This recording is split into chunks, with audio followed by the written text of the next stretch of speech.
Hi friends, I'm Cici, and today we'll be reading Frida Kahlo and her Animalitos. This is the story of a little girl named Frida who grew up to be one of the most famous painters of all time. Frida was special. This is also the story of 2 monkeys, a parrot, 3 dogs, 2 turkeys, an eagle, a black cat, and a fawn. They were Frida's pets, and they were special too. Frida had a parrot named Bonito. Like her parrot, Frida was colorful. She liked to wear bold shades that celebrated indigenous Mexico and her own heritage.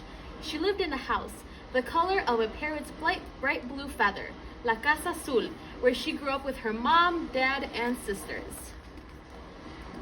Frida had a pet fawn named Granizo. Like her fawn, Frida had watchful, beautiful eyes. When Frida closed her eyes, she remembered her life as a little girl.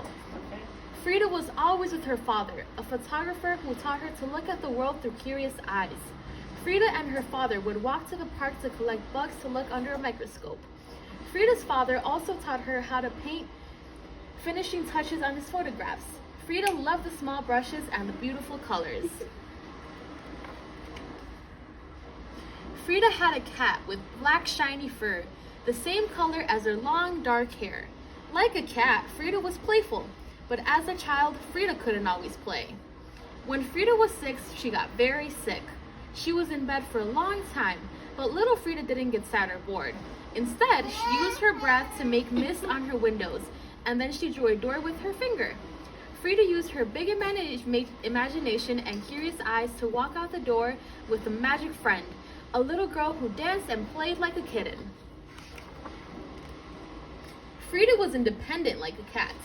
Frida's sickness left one of her legs different from the other, and children made fun of her. But this didn't stop Frida from skating and riding bikes and rowing on the lakes of Chapultepec Park so that her leg could get stronger. Frida was not afraid to do things other little girls didn't usually do. She wore overalls and boxed and wrestled.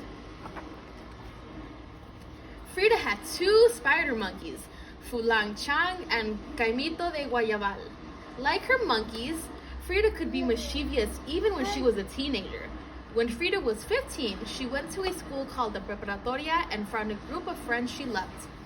Like Frida, her friends were curious to learn all they could.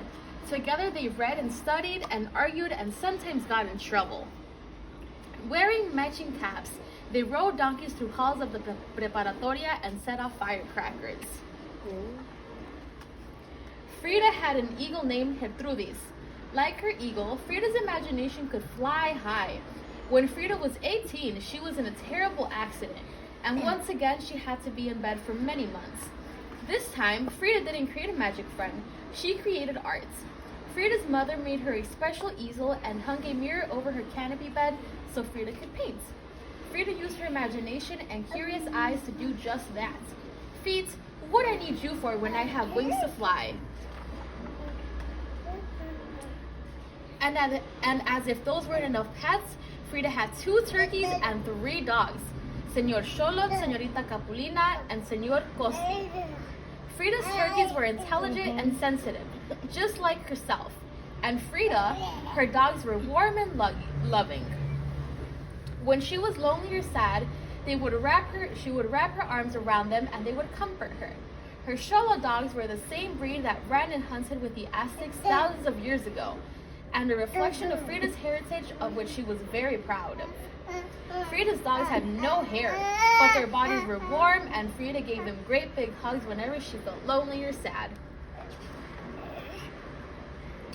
Frida's animalitos were spirited and entertaining, just like Frida.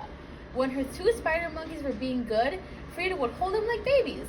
When they were being mischievous, they would steal socks and fruit and leap through windows so no one could catch them. Her parrot named Bonito liked to snuggle under the covers while Frida took naps and would do tricks at the dinner table for pats of butter. Frida's animalitos played all day in the courtyard of La Casa Azul, the bright blue house on Londres Street. Her husband, Diego Rivera, even made the animals a pyramid to climb on so that her pets could roam freely. When Frida painted, her pets would keep her company, and Frida painted all the time.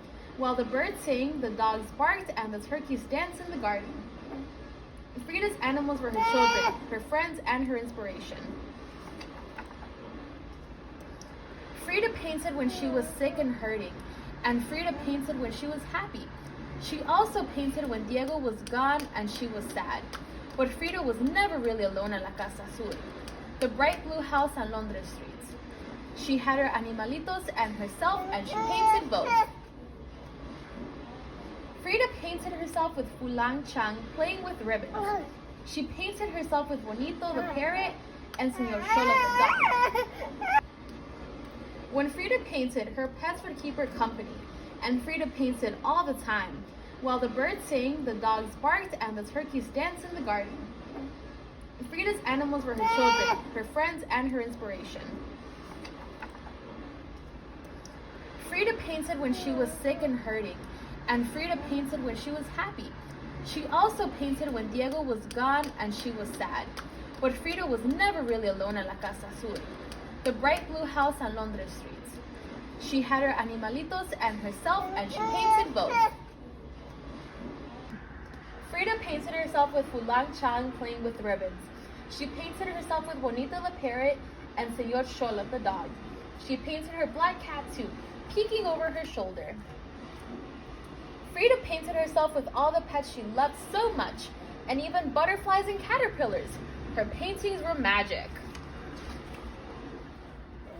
And today, if you visit La Casa Azul in Coyoacan, just outside of Mexico City, you might hear the sound of a bird or see a black cat jump from the pyramid that sits in the courtyard of the bright blue house on Londres Street, where Frida and her animalitos lived so many years ago.